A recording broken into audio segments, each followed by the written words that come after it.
Hello, can you believe that another month has gone? So here we are, all ready for my April wrap up. So, what training did I get up to? Did I hit my goals for the month? And was it worth it, really? So, stay tuned.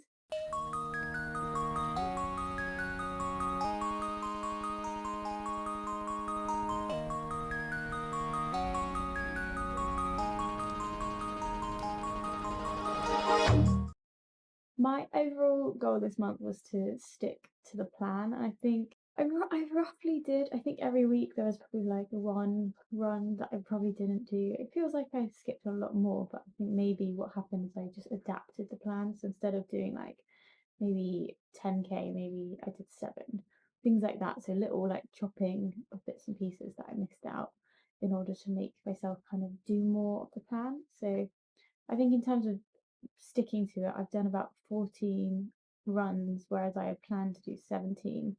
So it does feel like I've stuck to the plan, which is good news. There's been some speed sessions, some base sessions, a few little tempo bits and pieces. So I have kind of had that all round training input, which has been nice. So everything's been a little bit of variety just to make sure I'm hitting all the bases and making sure I'm covered when it comes to training and I'm not kind of lacking in any sort of areas. My total mileage for the month was 185 kilometers. So that is quite a lot in miles. That is 116 miles, something like that.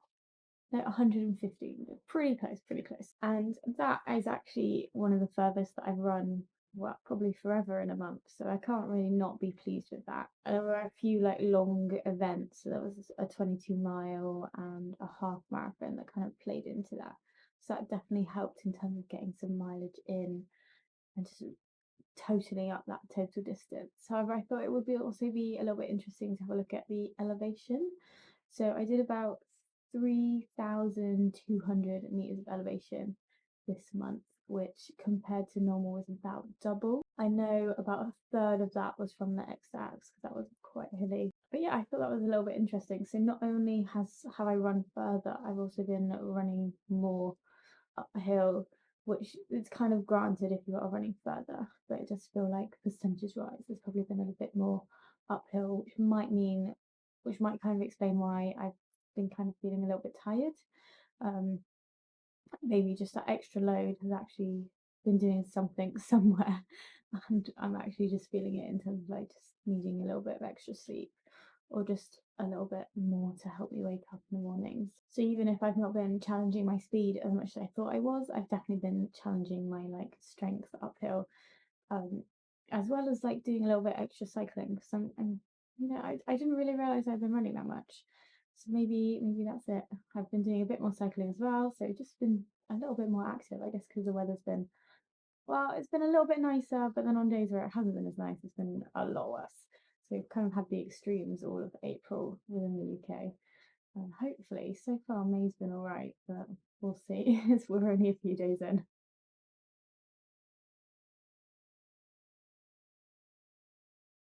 My favourite session was actually the first kind of session that I did for this month. So it is a session this month, not a run. I think for the last few months it's been a run, but it was a session. So it was 10 times 400 meters, which actually turned into 8 times 400 meters. So what I did was I just did like a warm up run, which is about 2 kilometers, then just went back and forth along the same path and did 400 meters and then about 2 minutes of just recovery. And my aim was to hit any kind of speed below what I planned to do my half marathon at. So that was below 4:42 minutes per kilometer.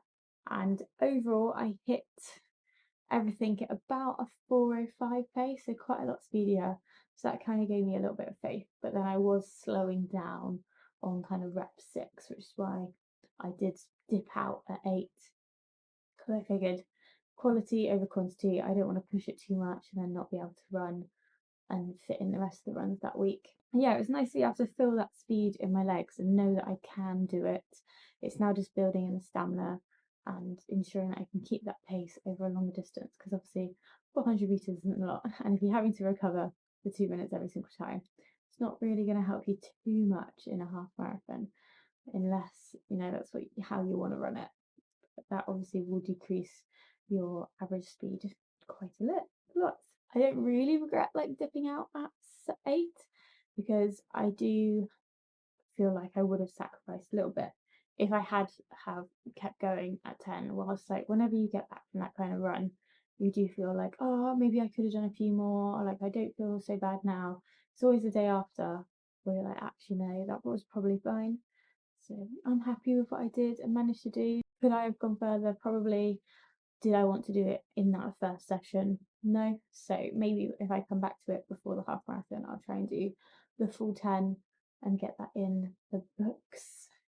See if I can get any quicker than what I did before. Right, there's a lot of races to talk about. So let's start with one that I've pretty much fully documented on a video. So if you've not seen my X to Act video, I will link it up there and also in the description box below. So that is a 22-mile run along the southwest coast path between Exmouth and Seaton. There was never any doubt in my mind that I was going to be racing this. I was just going to do it. It was going to be like a kind of long training run, base building. If you've ever been on the southwest coast path, you will know it's very hilly. So there's quite a lot of hills, quite a lot of cliffs, and you know, if you're going to race it, you're going to need a lot of leg strength, and I do not have that right now. So we did quite a lot of walking, and yeah, it was just a nice day, a big slog for all those hills and all that elevation. I think it ended up being twice what we did when we went to Snowdon, something like that. So obviously very tough.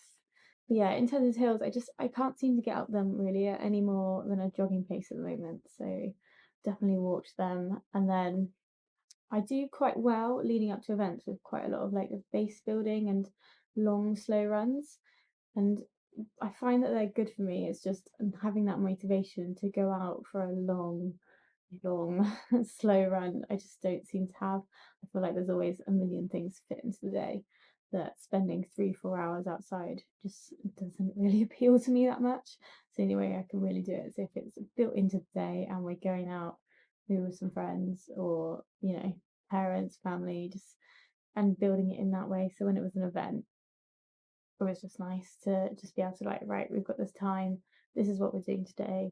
Chores can be done the day before or the day after, and just squeezing it all into time that again we didn't really have. But there you go, that's how you fit it in. So I also did a second race during the month. So Exit Acts was at the start and the second one was kind of at the end. So on the same day as London Marathon, I was doing the Maer half marathon, which again started in Exmouth. I feel like all my races this year so far have started in Exmouth. We're on the start of the Exmouth half marathon, which is a route that goes from Exmouth up over to Littleham and then back into Budley before coming along the coast path.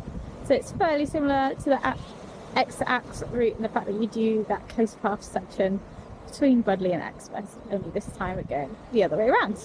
And my game isn't too extreme for this one. I'm kind of hoping to be back at around 1:50 because I know the kind of hill profile won't really lend itself to a fast half marathon, but we're going to see what we can do. So again, hilly, you know, you go on the southwest coast path between Budley and Exmouth, so you hit the cliff.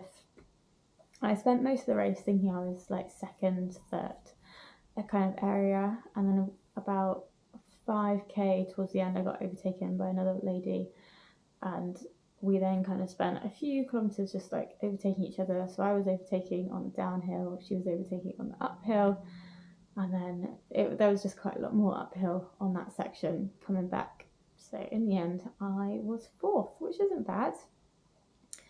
I also ended up with the first senior prize. Let me just get it for a second. Here we go, my little senior kind of trophy, just a bit of wood with some engraving on it. And I got this because they didn't double award prizes, so number 1 and number 2 were both seniors. I was 4th, which means I didn't get like a 4th prize, so I got this instead for being the first senior female, although I guess you might just say the first person without a podium place. I thought I might be able to put in a little bit of speed before Great Rest Run, but it just didn't really happen. I think I did manage to put in a good effort on the first section, so the first flat out along the seafront, and then kind of when we hit hills it just wasn't happening, so I just kind of took it back a little bit and was like, no, you know what, I'm happy, I'm just going to run this now and see where I get. And my hope is that Great West Run feels easier. So I've heard there is a long slog back up towards the finish in Great West Run. So that, for anyone that doesn't know, that is a half marathon in Exeter that's happening in May. So we're not too far away from it now. And that is kind of at the moment my main goal race that I'll be doing. Yeah, my hope is that it feels better. But that one's all on road, which will be different from this half marathon that I did. So, because that was kind of half trail, half roady, gravelly bits. So I won't need to wear my heavy shoes, my heavy trail shoes. Not that I needed them in the end. It wasn't really that muddy. I wore them because when we had done the Southwest Coast Path at the start of the month, it was really muddy between Exmouth and Budley. So I thought, oh, I'll wear trail shoes. But then on the day, probably could have got away with some road shoes, to be honest. Probably would have been a bit quicker because everything was a little bit drier. So always kind of think ahead of that kind of stuff. I was hoping that the trail shoes would pay off, but they didn't in the end. I definitely could have done road shoes on that day. Just maybe not the best pair, just, you know, keep them dry, get them a little bit less muddy. Coming up next month, we've got the Great West Run, finally. So that'll be a little bit, I don't know if fun is the word for that, but that'll be kind of like the goal race that will be over with. But overall, my target for next month is just to stay consistent. So I'm going to try and put in a few more tempo efforts and to build in that speed and stamina. So distance and speed at the same time, but not too fast, because if not, I won't be able to keep up. So the plan is to do them at running club, so then I can have others worry about what pace we're running, and all I have to do is just keep up, really. So that's the plan, just do that until the race, and then I don't know what I'm going to try and do after the race. I'm still thinking. I might just do a couple of months of just base building, which won't be too fun, but hopefully it'll be beneficial towards me and my training. So I hope you've enjoyed this video, and I hope you guys have had a great April full of running. So obviously I said mine was my biggest monthly total forever that I could find on my Garmin, and so that means probably on my Strava as well. I just didn't want to scroll back before 2018. Did you guys hit any achievements this month? If you did, let us know down in the comments below. They could be anything, you know. Maybe you got outside and did a run outside. Maybe you did your first treadmill run.